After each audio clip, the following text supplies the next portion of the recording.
ॐ ज्ञानानन्दमयं देवं निर्मलं स्फटिकाकृतिम् आधारं सर्वविद्यानां हयग्रीवमुपास्महे। वेदवेदाङ्गवेदान्तन्यायशास्त्रार्थकोविदम् अस्मदाचार्यवर्यं श्रीगोविन्दार्यं समाश्रये। अज्ञानतिमिरान्धस्य ज्ञानाञ्जनशलाकया चक्षुरुन्मीलितं येन तस्मै श्रीगुरवे नमः। निधाय हृदि विश्वेशं विधाय गुरुवन्दनं बालानां सुखबोधाय क्रियते तर्कसङ्ग्रहः। श्रीगणेशं नमस्कृत्य पार्वतीशङ्करं परं मया चन्द्रजसिंहेन क्रियते पदकृत्यकं। नमः संस्कृताय नमः सर्वेभ्यः। आप सभी का इस YouTube चैनल पर मैं दंडपाणि आचार्य हार्दिक स्वागत करता हूँ।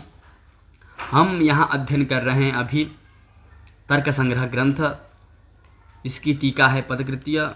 तो उसका अध्ययन करते आज हम पहुँचे हैं स्पर्श निरूपणम पर। तो स्पर्श निरूपणम पढ़ेंगे। पहले मूल देखते हैं। त्वगिंद्रिय मात्र ग्राह्यो गुणः स्पर्शः स च त्रिविधः शीतोष्णानुष्णा शीतभेदात् पृथिव्यप्तेजो वायुवृत्तिः तत्र शीतो जले उष्णस्तेजसी अनुष्णा शीत पृथिवी वायुवोः कहा। अर्थात जो स्पर्श गुण है, गुण 24 होते हैं, उनमें स्पर्श पढ़ेंगे अब। तो स्पर्श जो है वो क्या है? त्वगिंद्रिय मात्र ग्राह्य, यहाँ पे मात्र लगाया, क्या लगाया पर?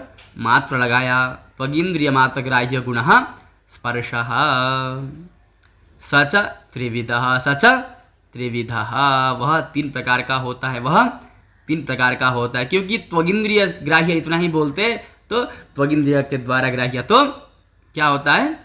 त्वगिंद्रिय के द्वारा ग्राह्य जो गुण होता है वह तो संख्या भी होता है, अतः मात्र कहना जरूरी है। पहले घ्राण ग्राह्य गुणगंध बोला, घ्राण मात्र ग्राह्य नहीं बोला। क्यों? घ्राण के द्वारा गंध ही ग्रहण होता है, गंध ही ग्राह्य होता है, अन्य नहीं होते हैं। लेकिन त्वक के द्वारा तो संख्यादि भी होते हैं, चक्षु के द्वारा संख्यादि भी होते हैं, अतः वहाँ पे क्या बोला? चक्षुर मात्र ग्राह्यो बोला। यहाँ पर त्वगिंद्रिय मात्र ग्राह्यो गुण, हाँ ऐसा किया। और सच त्रिविधः, वह स्पर्श 3 प्रकार का है। शीतोष्ण अनुष्ण, शीत उष्ण अनुष्णा शीत, शीत भेदात् पृथ्वी तेज वायुवृत्ति बोला। तत्र शीतो जले, शीतस्पर्शः जले, क्या है? शीतस्पर्शः जले, शीत जले माने शीतस्पर्शः जले। उष्णस्तेजसी, उष्ण क्या रहता है? उष्णस्पर्श तेजसी। अनुष्णा शीतः, अनुष्णा शीत भी 3 प्रकार के होते हैं स्पर्श। अनुष्णाशीत पृथ्वी वायु, पृथ्वी में और वायु में जो स्पर्शता है वह अनुष्णाशीत रहता है। पदकृत्य देखते हैं इसका। स्पर्शत्वादौ अतिव्याप्ति वारणाय गुण इति, हम इतना ही कहेंगे कि त्वगिंद्रिय मात्र ग्राह्यत्वम, इतना कहेंगे तो यो गुण इंद्रिय ग्राह्य तनिष्ठा जाति तद्भावस्त इंद्रिय ग्राह्य, ऐसा कहते हैं। तो वहाँ पर भी जो स्पर्शत्व है तद जाति है, स्पर्श में स्पर्शत्व जाति रहती है, तो स्पर्शत्वम ऐसी जो जाति है वह जाति भी क्या है? त्वगिंद्रिय मात्र ग्राह्य है, तो वहाँ पर अतिव्याप्ति चली जाएगी, अतः गुण बोलना पड़ेगा। गुण देंगे तो गुणत्वम यदि कहेंगे तो गुणत्वम, गुणत्व उसमें नहीं है, गुणत्वम किसमें नहीं है? स्पर्शत्व में गुणत्वम नहीं है, अतः कोई दोष नहीं होगा। रूपादो अतिव्याप्ति वारणाय त्वगिंद्रियति, यदि हम इतना ही कहेंगे कि चलो गुणत्वम इतना ही कह दो, त्वगिंद्रिय मात्र ग्राह्यत्वम क्यों कहते हो? तो इतना कहने से त्वगिंद्रिय मात्र ग्राह्यत्वम इतना ही यदि कहेंगे तो उधर दोष जाएगा। यदि गुणत्वम इतना ही कहेंगे तो दोष चला जाएगा, रूपादि में चला जाएगा। संख्यादि वारणाएं मात्र पदम, यदि हम क्या दें? मात्र पद नहीं देंगे, त्वगिंद्रिय ग्राह्य कहेंगे, त्वगिंद्रिय ग्राह्य तो संख्या भी होता है, तो वहाँ पर अतिव्याप्ति चली जाएगी। ये सब पूर्ववत ही, यदि आप पूर्व का पाठ से समझे होंगे तो यह भी आपको सरल ही लगेगा। तत्रेति पृथिवी आदि चतुष्टये शीतस इति शीतस्पर्श उष्णति उष्णस्पर्शः। यदि हम उष्ण करता उष्ण शीत ही लेंगे तो शीत माने क्या होता है? शीत माने क्या होता है? शीतमान क्या होता है? शीतमान आकाश होता है। पहले भी आया था कि पदकृत्य में आया है कि शीतमान क्या होता है? आकाश। यदि शीत स्पर्शवत्य आप में, शीत स्पर्शवत्य में यदि स्पर्शवत्य ऐसा नहीं देंगे, स्पर्श नहीं देंगे तो क्या ना शीतम बोलेंगे, तो शीत शब्द स्वरूप है, शब्द आकाश बनता है, तो आकाश में अतिव्याप्ति चली जाएगी कहा था। उसी प्रकार यहाँ पे शीत कहने क्या लेना है? शीत स्पर्श लेना है। क्या लेना है? शीत माने शीत स्पर्श, उष्ण माने उष्ण स्पर्श, ठीक है। अब आते हैं पाकज। अब थोड़ा विमर्श करते हैं पाकज और अपाकज के विषय में। रूपादि चतुष्टयं पृथिव्यां पाकजम अनित्यं च अन्यत्र अपाकजम नित्यम अनित्यं च नित्यगतम नित्यम अनित्यगतम अनित्यम कहा। रूप रूप रस गंध स्पर्श चतुष्टयम, तो रूप रस गंध स्पर्श ये जो चार है। तो पृथ्व्याम पाकजम अनित्यम च, पृथ्वी में परमाणु में भी हो वह क्या होते हैं, अनित्य होते। इसलिए पृथ्वी के परमाणु नित्य होते, लेकिन तद्गत जो रूप रस गंध स्पर्श है ये सब क्या होते हैं, ये अनित्य होते हैं। अन्यत्र पृथ्वी अतिरिक्त अपागजम, अन्यत्र अपागज होते हैं और नित्य में नित्य अनित्य में नित्य होते हैं। अर्थात जल नित्य परमाणु स्वरूप जल में नित्य होते हैं और परमाणु भिन्न जल में अनित्य होते हैं। नित्यगतम नित्यम अनित्यगतम अनित्यम, यही कहा। तो अब हम समझेंगे क्या होता है, पाकज किसे कहते हैं, अपागज किसे कहते हैं। तो पाकज जैसे पंकज कहते हैं, तो पंक से उत्पन्न होने वाले को पंकज कहते हैं, उसी प्रकार पाक से उत्पन्न होने वाले को पाकज कहते हैं। पाक अर्थात पकाना, आग में डालना, मतलब पाक माने विजातीय विलक्षणतया संयोग, विजातीयतया संयोग क्या कहते हैं, विजातीयतया संयोग। न्याय बोधि में लिखा भी है, क्या लिखा है, विजातीयतया संयोग। तो इस विजातीयतया संयोग जो है वही क्या है, पाक है, वही क्या है, वही पाक है।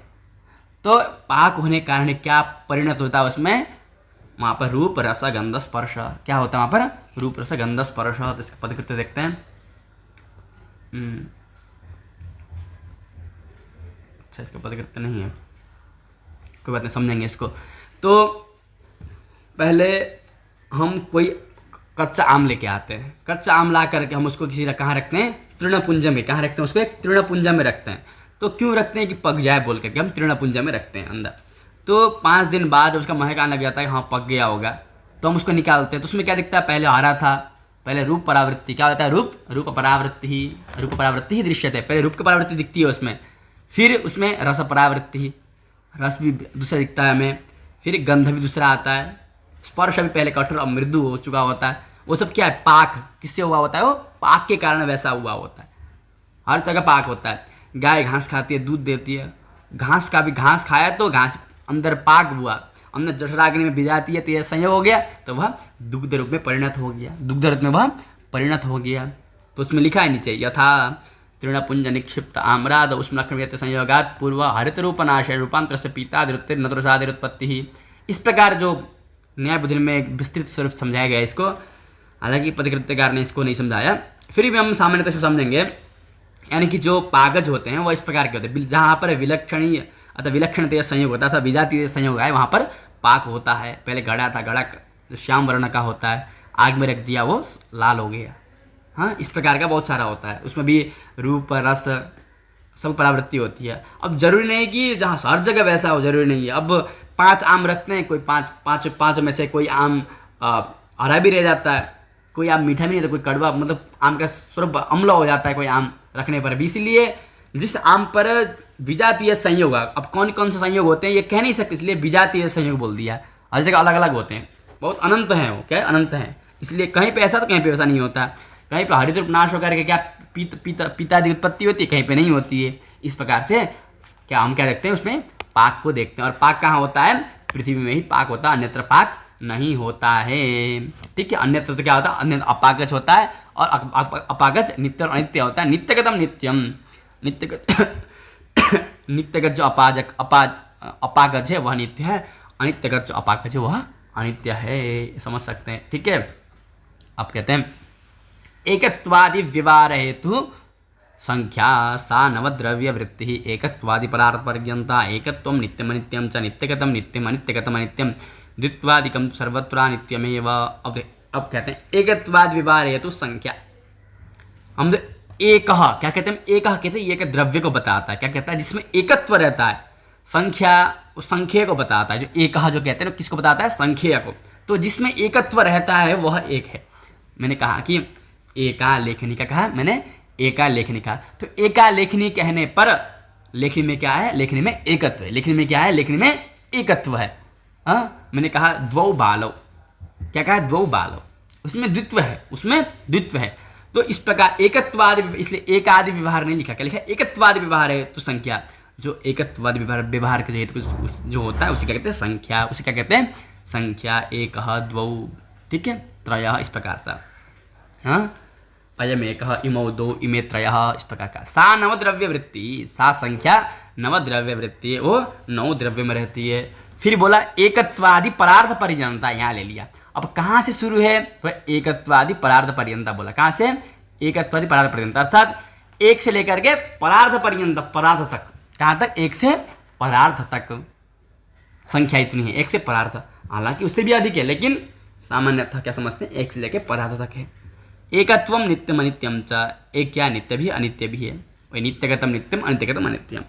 एकत्व परमाणु में है तो वह नित्य है, घट में एकत्व है तो वह अनित्य है। ठीक है।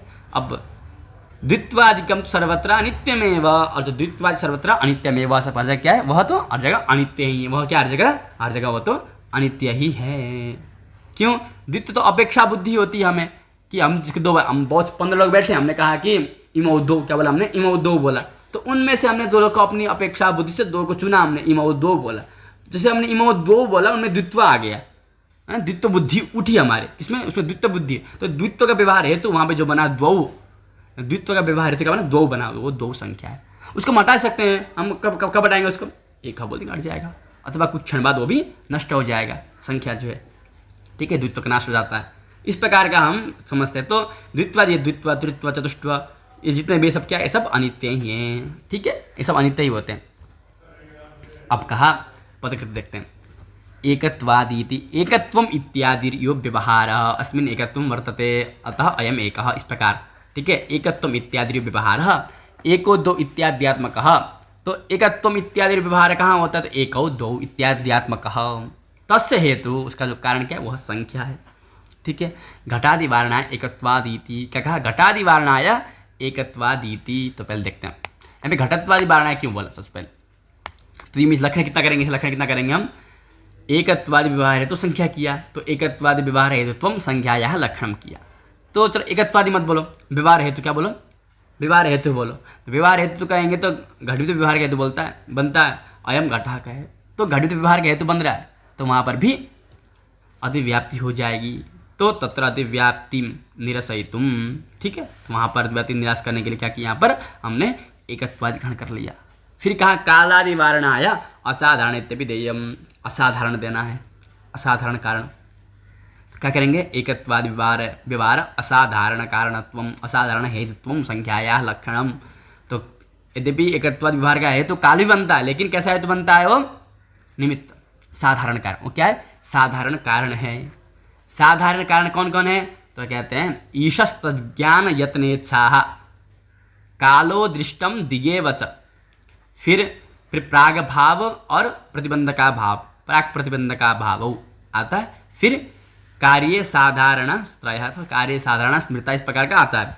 तो ये सब क्या है, पहले ईशः माने ईश्वर, तज्ज्ञान ईश्वर ज्ञान, यत्न ईश्वरीय यत्न, इच्छा ईश्वरीय इच्छा, फिर काल, ठीक है, फिर अदृष्ट धर्माधर्म जो अदृष्ट है, फिर दिक् दिशा, फिर प्राग भाव, फिर प्रतिबंध का भाव। ये सब क्या है, ये सब साधारण है। क्या है, साधारण कारण बनते हैं। तो वहाँ पर अतिव्याप्ति जा रही थी, आदि पद से सब लेंगे, तो वहाँ पर अतिव्याप्ति जा रही थी, तो उसका हटाने के लिए हमने उसका हटाने के लिए असाधारण क्या दिया, असाधारण इत्यपि देयम। अब यहाँ से ननु से पूछ रहे हैं। मैंने कहा था ननु किस लिए होता है, ननु पूर्व पक्षी उठाता है। पूर्व पक्षी छिनते पक्षम पूर्व पक्षी, क्या कहते हैं, छिनते पक्षम पूर्व पक्षी। पूर्व पक्षी क्या करता है, हमारे पक्ष को छीनने की कोशिश में रहता है, इसे पक्ष काट दूं, इसलिए छिनते पक्षम पूर्व पक्षी, वादी भद्रम पश्यति इत्यादि बहुत सारी उक्तियां हैं उनके लिए, कि हम कुछ बोलते हैं उसमें तुरंत अपना टांग अड़ा देते हैं, वो तुरंत बीच में आकर के क्या कहते हैं, बात काट देते हैं। यहाँ कह रहे हैं नहीं, संख्या की अवधि तो है ही नहीं, बोला नहीं अवधि है, अब बता रहे हैं। ननु संख्या अवधि रस्ते नवेत्या, पूरे वाक्य में न संख्या अवधि नास्ते न वाच्यम, इस प्रकार का भी आता है। ठीक है, ननु चेत ननु संख्या अवधि अस्ति चेत न अस्ति, इस प्रकार का वाक्य बन सकता है। तो नचई वाक्य बन सकता है। तो सबकी शैली होती है, विद्वान टीकाकारों की शैली होती है अब अपनी। ठीक है, तो कहा कि एकत्वादिति, संख्या अवधि तो है, क्या है, एकत्वादिति, तथा एकम दशशतं चैव सहस्रमयुतं तथा लक्षं च नियुतं चैव कोटिरर्बुदमेव च वृन्नं खर्वो निखर्वश्च शंखः पद्मश्च सागर अंत्यम मध्यम परार्धम च दश वृद्ध्या यथाक्रमं। बोला तो यहाँ से हम यहाँ देंगे। पहले सबसे पहले क्या कहा, एकम, फिर दश, फिर शतम, फिर सहस्रम, फिर अयुतम लक्ष्यम, नियुतम, ठीक है, कोटि, रर्बुदम, ठीक है, वृंदम, खरबो, निखरबश्च, शंख, पद्मश्च, सागर, अंत्यम, मध्यम, परार्धम। तो इस जोड़े कितने हुए? 17। कितने हुए देखेंगे। अब जो हमारे परार्ध में कितनी कितनी शून्य लगेंगे परार्ध में, तो कैसे पता करेंगे परार्ध में? तो लाइन से एक जो बढ़ा जाएंगे इसमें से, तो 17 कितने लगेंगे यहाँ पर? 17 जीरो लगेंगे, जिसमें 17 जीरो लग गए वो परार्ध हो गया। तो ये किसने कहा? तो इति महदुक्ते परार्ध महदुक्ते, किसने? महान व्यक्ति ने कहा है, तो हम वही मान लेते हैं। यदि अपेक्षा तो उसके और एक लग जीरो लगा देंगे तो और बढ़ जाएगा, तो अनंत संख्या होती है, लेकिन वास्तविक हमें परार्ध तक ही मान लेते हैं, ठीक, क्योंकि ब्रह्मा जी की आयु को देख करके हम परार्ध तक किसी महान व्यक्ति ने कहा है, ठीक है। तो ये जितना कहा कि एकम तशतम चैव सहस्रमयुतम था, लक्ष्यम च नियुतम चैव कोटिरर्बुदमेव च, वृंदम गर्वो निकर्व शंख पद्मसागर, अंत्यम मध्यम परार्धम च दशवृद्ध्या यथाक्रमम, ठीक है। संख्या इतना ही है। तो नित्यगतम नित्यम, अंतिम नित्यम, द्वित्वादि सर्वत्र नित्यमेव ये हो गया। अब चलते परिमाण में। मानव व्यवहार असाधारण कारणम परिमाणम नवद्रव्य वृत्ति तत्चतुर्विधम अणुमहद दीर्घम ह्रस्वम चेति। कहा मान का जो व्यवहार का जो असाधारण कारण होता है उसे परिमाण कहते हैं। नवद्रव्य वृत्ति वह 9 द्रव्यों में रहता है। तत्चतुर्विधम वह 4 प्रकार का होता है। अणुमहद दीर्घम ह्रस्वम चेति। अब इसको लक्षण करेंगे, क्या करेंगे इसका लक्षण? मानव व्यवहार असाधारण सति कारणत्वम अथा असाधारण कारणत्वम परिमाण से लक्षणम, ऐसा करेंगे, ठीक है। असाधारण हेतुत्व भी करते हैं, असाधारण कारणत्व भी करते हैं। परिमाण से लक्षणम नवद्रव्य वृत्ति अथवा सर्वद्रव्य वृत्ति भी कहीं भी पाठ है, ऐसा भी है।